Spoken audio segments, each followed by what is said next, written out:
নমস্কার বন্ধুরা, আজ আমি উচ্চ মাধ্যমিকের সংস্কৃত সাহিত্যের ইতিহাস থেকে কিছু গুরুত্বপূর্ণ এমসিকিউ ও এসএকিউ তোমাদের সামনে এনেছি।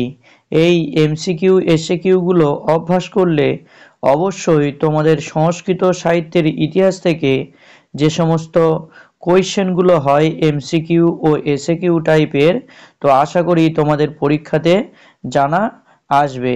তো দেখো, আমি যে প্রশ্নগুলি এখানে রেখেছি, প্রথমে যে প্রশ্নটি রেখেছি দেখো, সেটি হলো ভাসের নাটকের সংখ্যা কয়টি? উত্তর হবে 13টি। তারপরে দেখো রয়েছে রামায়ণ কাহিনী অবলম্বনে ভাসের নাটকগুলি লেখো। উত্তর হবে প্রতিমা ও অভিষেক। তারপরে রয়েছে দেখো ভাসের সর্বশ্রেষ্ঠ নাটক কোনটি? উত্তর হবে স্বপ্ন বাসব দত্তম। তারপরের প্রশ্ন রয়েছে দেখো স্বপ্নবাসব দত্তম কত অঙ্ক বিশিষ্ট নাটক? উত্তর হবে 6 অঙ্ক বিশিষ্ট নাটক। তারপরের প্রশ্ন রয়েছে দেখো জ্যামিতি বিষয়ক গ্রন্থ কোনটি? উত্তর হবে শুল্বসূত্র। মহাভারতের কাহিনী অবলম্বনে রচিত ভাসের নাটকগুলির নাম লেখো। উত্তর হবে কি? উত্তর হবে দ্রুত বাক্য, দ্রুত ঘটোৎকচ, মধ্যম ব্যয়ক। এখানে একটু বানান ভুল আছে, মধ্যমে ম হবে, দন্তেন নয়, মধ্যম ব্যয়ক, উরুভঙ্গ আর কর্ণভার। একটি সংস্কৃত বিয়োগান্ত নাটকের নাম লেখো। উত্তর হবে উরুভঙ্গ। অবিমারক ও চারুদত্ত নাটক দুটি কার লেখা? উত্তর হবে ভাস।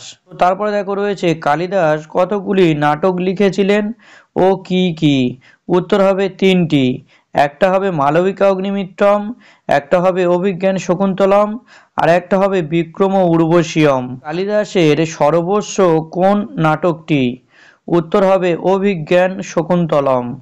বীজগণিত শব্দটি প্রথম কে ব্যবহার করেন? এই প্রশ্নটা যদি একটু ঘুরিয়ে বলে, ব্রহ্মস্ফুট সিদ্ধান্ত গ্রন্থটির টিকা কে রচনা করেন? উত্তর হবে পৃথুদক স্বামী। অভিজ্ঞান শকুন্তলম নাটকে বিদূষকের নাম কি ছিল? উত্তর হবে মাধব্য। মেঘদূতে যক্ষ কোন পর্বতে বাস করত? উত্তর হবে রামগিরি পর্বতে। মেঘদূত কোন ছন্দে রচিত?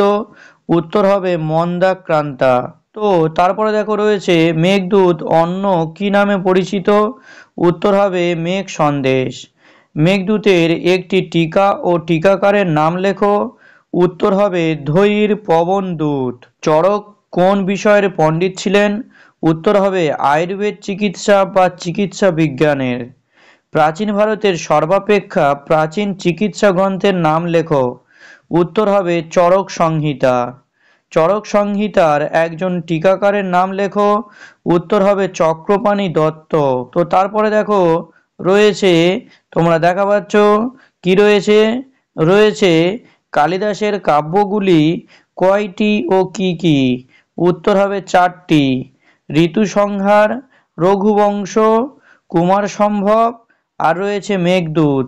তবে একটু বলে দিই, মেঘদূত কিন্তু গীতিকাব্যের মধ্যে পড়ে। যদি বলে কালিদাসের একটি গীতিকাব্যের নাম লেখো, উত্তর লিখবে মেঘদূত। তো তারপরে দেখো রয়েছে মৃচ্ছকটিক নাটকটি কে লিখেছেন? উত্তর হবে শূদ্রক। মৃচ্ছকটিক শব্দের অর্থ কি? উত্তর হবে মাটির তৈরি খেলনা গাড়ি।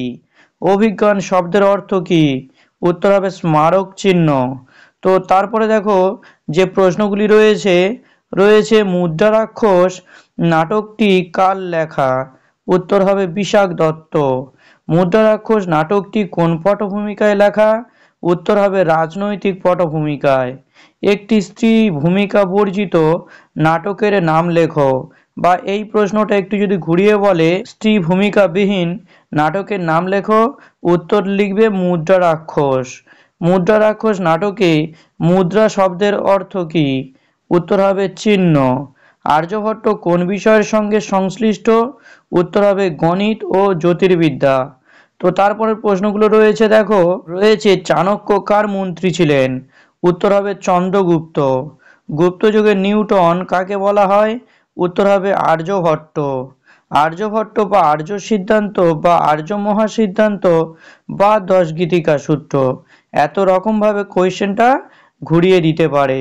দিয়ে বলতে পারে গ্রন্থগুলি কার লেখা, উত্তর হবে আর্যভট্ট। প্রতিজ্ঞা যোগবন্ধরায়ণ নাটকটি কার লেখা, উত্তর হবে ভাস। অগ্নিপ্রিয়া নামে কে পরিচিত, উত্তর হবে ভাস। তো তারপরে দেখো যে প্রশ্নগুলো রয়েছে সেই প্রশ্নের সমাধানগুলো আমরা দেখে নেব। রয়েছে লীলাবতী কোন বিষয়ের গ্রন্থ, উত্তর হবে গণিত। একটি শল্য চিকিৎসার নাম লেখো, উত্তর হবে সুশ্রুত সংহিতা। বরাহমিহিরের লেখা গ্রন্থগুলির নাম লেখো, উত্তর হবে বৃহৎ সংহিতা ও পঞ্চসিদ্ধান্তিকা। সুশ্রুত কে ছিলেন, উত্তর হবে একজন শল্য চিকিৎসক। সুশ্রুত সংহিতার একজন টিকাকারের নাম লেখো, উত্তর হবে ভানুমতি। তো দেখো তারপরে যে প্রশ্নগুলো রয়েছে দেখো মৃচ্ছকটিক কি ধরনের রচনা, উত্তর লিখবে প্রকরণ। এখানে যদি একটু বলে কি জাতীয়, তখন লিখবে প্রকরণ, কিংবা যদি বলে যে নাটক অপশন থাকে তাহলে তোমরা লিখবে নাটক। আয়ুর্বেদের উৎস কোন বেদ, উত্তর হবে অথর্ববেদ। জয়দেবের পিতা ও মাতার নাম কি, উত্তর হবে পিতা ভোজদেব ও মাতা বামাদেবী। সৌর সিদ্ধান্ত কার রচনা, উত্তর হবে বরাহমিহির। তো তারপরে দেখো যে প্রশ্নগুলো রয়েছে দেখো আয়ুর্বেদের বৃদ্ধ ত্রয়ী কারা, উত্তর হবে চরক, সুশ্রুত ও বাগভট্ট। ভাসের পুঁথি কোন হরপে আবিষ্কৃত হয়েছে, উত্তর হবে মালয়ালাম। জ্যোতিষশাস্ত্রের অপর নাম কি, উত্তর হবে ফলিত জ্যোতিষ। গণিত শাস্ত্রের দুটি প্রধান শাখার নাম লেখো, উত্তর হবে সাংখ্য গণিত ও আকৃতি গণিত। নাট্যশাস্ত্র কি, উত্তর হবে নৃত্য ও গীত সম্পর্কে প্রাচীনতম গ্রন্থ। তো তারপরে দেখো যে প্রশ্নগুলি রয়েছে সেই প্রশ্নগুলির সমাধান আমরা দেখে নেব। রয়েছে দেখো ফলিত জ্যোতিষ কে রচনা করেন, উত্তর হবে বরাহমিহির। সংস্কৃত সাহিত্যে দৃশ্যকাব্য কি নামে পরিচিত, উত্তর হবে নাট্যশাস্ত্র। ব্রহ্মগুপ্ত রচিত দুটি গ্রন্থের নাম লেখো, উত্তর হবে ব্রহ্মস্ফুট সিদ্ধান্ত ও খণ্ডখাদক। তন্ত্র কি, উত্তর হবে জ্যোতির্বিদ্যা ও গণিত শাস্ত্র। নান্দি কাকে বলে, উত্তর হবে যার কাছে আশীর্বাদ, দেবদ্বিজ প্রভৃতির স্তুতি, রাজার প্রশংসা থাকায় সকলের আনন্দ উৎপন্ন হয় তাকে নান্দি বলে। তারপরে যে প্রশ্নটি রয়েছে দেখো রয়েছে গীতগোবিন্দের প্রথম স্বর্গটির নাম কি, উত্তর হবে সামদ দামোদর। তো এই কটি প্রশ্ন তোমরা যদি অভ্যাস করো তাহলে অবশ্যই করে কিন্তু তোমাদের পরীক্ষাতে প্রশ্ন জানা আসবে।